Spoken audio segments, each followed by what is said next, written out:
Deixa eu te falar algo que talvez ninguém nunca tenha te falado.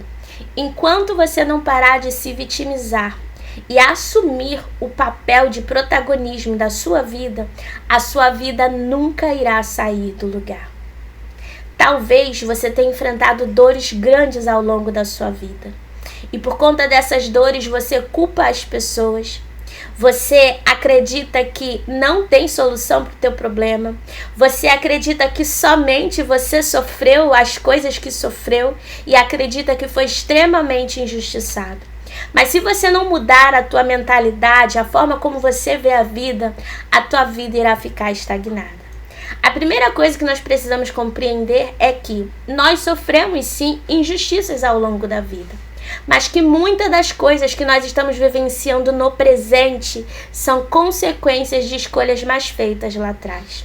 A Bíblia diz em Lamentações: de que se queixa, pois, o homem vivente? Queixa-se, pois, dos seus próprios pecados. Mas se nós não reconhecermos as nossas falhas, se nós não procurarmos trilhar um caminho de obediência e só nos lamuriarmos a vida inteira por conta daquilo que estamos vivenciando, a nossa vida nunca irá ser transformada. Primeira coisa que eu quero dizer para você é que todo mundo tem uma vida difícil. Jesus disse que no mundo nós teríamos aflições. E às vezes as pessoas que estão no papel de vítima, elas acreditam que só elas sofreram, só elas vivem dilemas, só elas passam dores, elas são coitadinhas que ficam se lamentando. Ai, eu não sei porque isso aconteceu comigo, ai, olha como a minha vida é ruim. Eu gosto de uma frase do apóstolo Joel Pereira que ele diz o seguinte: conta a tua história que eu conto a minha. A verdade é que as pessoas de sucessos têm uma vida difícil por trás de todo o glamour que elas conseguiram alcançar. Mas elas transformaram esse momento difícil em um momento de alegria através da resiliência. Eu quero aqui mostrar alguns passos para que você saia desse papel de vítima e comece a assumir o protagonismo da tua vida. Assuma as responsabilidades dos teus problemas da tua vida para você começar a trilhar um caminho de sucesso. A primeira coisa é: pare de terceirizar a culpa. Aí o vítima, ele quer culpar todo mundo pela infelicidade dele. Culpa a mãe, o pai, o irmão, o pastor, todo mundo. Começa a chamar a responsabilidade para você. Nessa desordem que está a sua vida, qual é o seu nível de culpabilidade? O que você fez de errado? O que você pode melhorar? Pare de terceirizar as pessoas. Pare de terceirizar a sua felicidade. O que você pode fazer por você mesmo, que ninguém pode fazer, para que você saia desse estado de vítima, de coitadinha, e assuma essa identidade de protagonista que Deus tem para você. Segunda coisa, tome decisões. Você vai precisar aprender ao longo da sua vida a tomar decisões sem precisar ser manipulado pelas pessoas. Porque quando você permite que as pessoas decidam por você, quando as coisas começam a dar errado, você vai culpar as pessoas. Só que quando você aprende a tomar as suas próprias decisões, você começa a se responsabilizar pelos danos e também pelos bônus que acontecer. A terceira coisa, mude a sua narrativa. A Bíblia diz que assim como o homem imagina em sua alma, assim ele é. Se você se vê como um coitado, a sua vida vai ser um coitadismo. Mas se você se olhar e dizer: eu sou um vencedor, eu sou o que a Bíblia diz que eu sou, eu tenho exemplos na Bíblia de homens e mulheres que passaram momentos terríveis, mas superaram.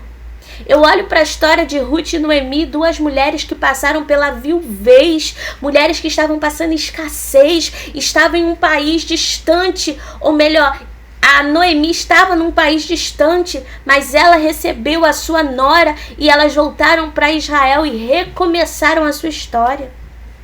Elas poderiam ter ficado naquele momento, né? Como Noemi disse: não me chama de Mara, me chama de amarga. Ditosa eu parti. Partiu ditosa nada, a terra estava com fome, foi embora porque estava passando necessidade, foi sem direção de Deus, não foi ditosa. Mas ela quer culpar alguém. Ela quer culpar alguém pela sua infelicidade. Mas por conta de Ruth ter se posicionado, Deus reescreveu a história dela, casou com Boaz, e você deve conhecer o restante da história. Por quê? Porque se eu mudo a minha narrativa, eu tenho o poder de transformar a minha história. A quarta coisa, ou terceira coisa, eu já me perdi, comece pequeno. São as pequenas ações que vão transformar a tua vida. A última coisa aqui que eu anotei, e que eu já falei aqui durante o vídeo, se responsabilize pelas suas ações. Eu estou passando essa dor porque lá eu tomei essa decisão. Eu conversava alguns dias com uma mulher que está passando um momento turbulento da sua vida, e ela disse assim para mim: Pamela, sabe por que eu estou enfrentando isso? Porque eu não ouvi pai e mãe lá na adolescência, quando a minha mãe me disse para não se relacionar com esse menino, e eu me relacionei. E ela está passando um dilema muito grande, e ela se responsabilizou pela dor que ela estava enfrentando. E uma vez que você se responsabiliza pelas dores que você enfrenta, você tem poder de transformar o teu cenário.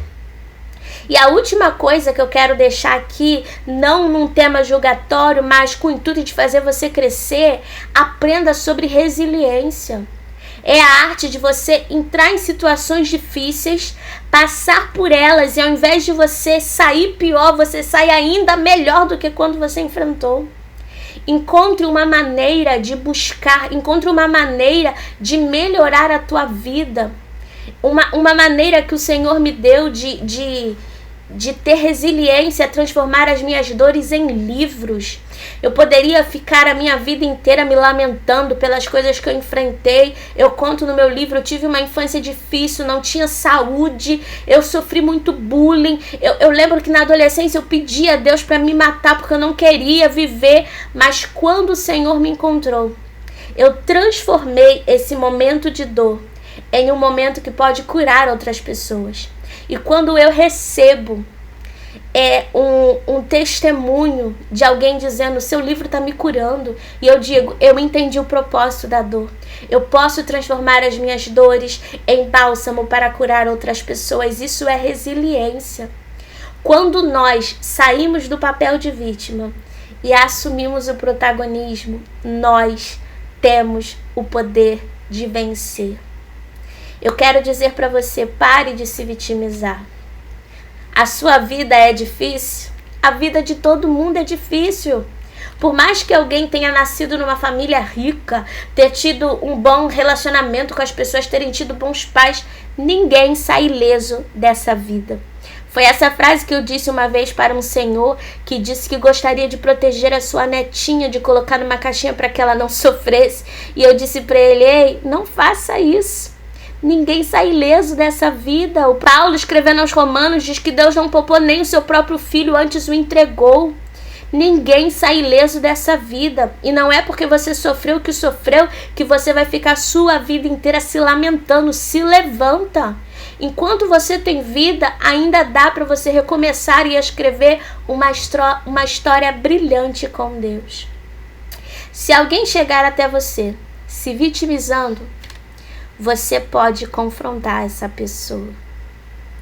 Eu parei de me vitimizar quando uma pessoa me confrontou em amor, dizendo: você precisa amadurecer, você precisa crescer, você precisa transformar a sua dor em alegria. Enquanto Deus te der vida nessa terra, pare de se vitimizar e faça das suas dores um combustível para você prosseguir. Que Deus te abençoe.